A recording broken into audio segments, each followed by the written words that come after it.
ሰላም የእስማኤል ቲዩብ ቤተሰቦች፣ በዛሬው ቪዲዮ የምንመለከተው በኤክሴል እንዴት ደረጃ ወይም ግሬድ ማውጣት እንደምንችል በጥልቀት እናያለን። ለቻናሉ አዲስ ከሆናችሁ ሰብስክራይብ በማድረግ ጀምሩት። አሁን ቀጥታ ወደ ቪዲዮ። ኔስትድ ኢፍ ማለት አንድ ኢፍ ሳይጨርስ ሌላ ኢፍ መጀመር ማለት ነው። ህጋችን እንደዚህ ነው። አሁን ለምሳሌ ከዚህ ከ90 በላይ ከመጣ ኤ፣ ከ80 በላይ ከመጣ ቢ፣ ከ70 በላይ ከመጣ ደግሞ ሲ፣ ከ60 በላይ ከመጣ ደግሞ ዲ፣ ከዛ በታች ከመጣ ደግሞ ኤፍ። እንዴት አድርገን እንደምናስቀምጥ ላሳያችሁ። በመጀመሪያው ተማሪ ስትሬት ከዚህ እኩል ይሆናል ትላላችሁ። እኩል ይሆናል ብላችሁ ኢፍ ትሉና የሚመጣላችሁን ክሊክ ታደርጉታላችሁ። ከዛ በኋላ 92ን ታስቀምጣላችሁ። ከዚህ ሎጂክ ቴስቱ ማለት ነው። ከዛ በኋላ ግሬተር ዛን ትላላችሁ። ኦር ኢኳል 90 ግሬተር ዛን ኦር ኢኳል 90 ካላችሁ በኋላ ኮማ ትላላችሁ። ግሬተር ዛን ኦር ኢኳል 90 ካላችሁት በኋላ ከዚህ ግድም ላይ ኮቴሽን ማርክ ተጠቅማችሁ ኤን ታስቀምጣላችሁ።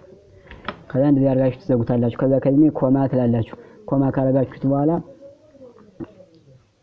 ስፔስ ታረጉና ኢፍ ትላላችሁ። ኢፍ ካላችሁ በኋላ ይመጣላችሁን ክሊክ ታረጉታላችሁ። ከዛ በኋላ ሎጂኩን 92ን ታስቀምጣላችሁ። ከዛ ግሬተር ዛን ኦር ኢኳል 80 ትላላችሁ።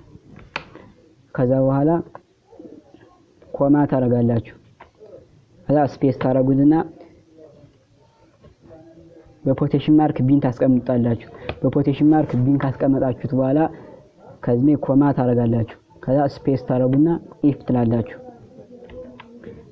ኢፍ ከዛ የሚመጣላችሁን ኢፍ ክሊክ ታረጉታላችሁ። ከዚህ ሎጂኩን ጠይቃችኋል። ልክ እንደቀደም 92ን ታስቀምጣላችሁ። አሁንም ግሬተር ዛን ኦር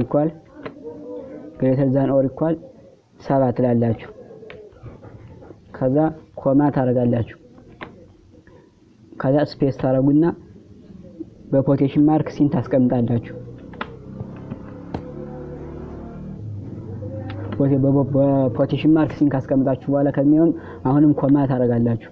ከዛ ስፔስ ታረጉና አሁንም ኢፍ ትላላችሁ። ከዚህ ኢፍን ክሊክ ታረጉታላችሁ።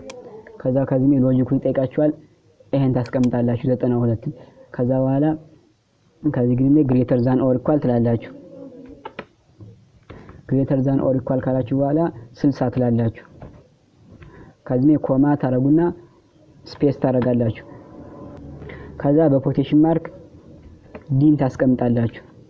ዲ እንደምታዩት በፖቴሽን ማርክ ታስቀምጡና ኮማ ታረጋላችሁ።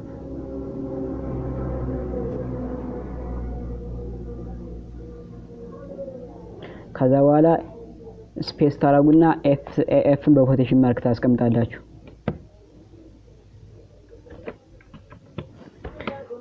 እንደምታዩት ኤፍን በፖቴሽን ማርክ ካስቀመጣችሁ በኋላ ከዚህ ግድም ላይ ስንት ቅንፍ ከዛ ቅንፍ ጨርሰናል።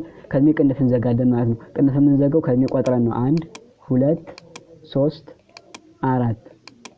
4 ቅንፎችን እንትን ብለናል ከፍተናል። አራቱንም ቅንፍ እንዘጋቸዋለን ማለት ነው። ከዚህ ግድም ላይ እሺ 1 2 3 4 አራቶችንም ቅንፍ ዘግተናል። ከዚህ ግድም ላይ ኢንተር ትላላችሁ። እንደምታዩት ከ92 ስላመጣው ኤ ብሎታል ማለት ነው።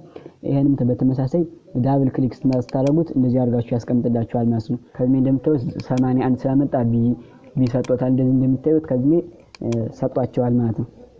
ይህ የኔስትድ ቀመር ለደሞዝ፣ ለታክስ ስሌት እና ለብዙ ውጤቶች ይጠቅማል።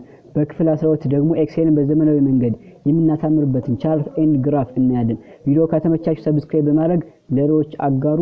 አመሰግናለሁ።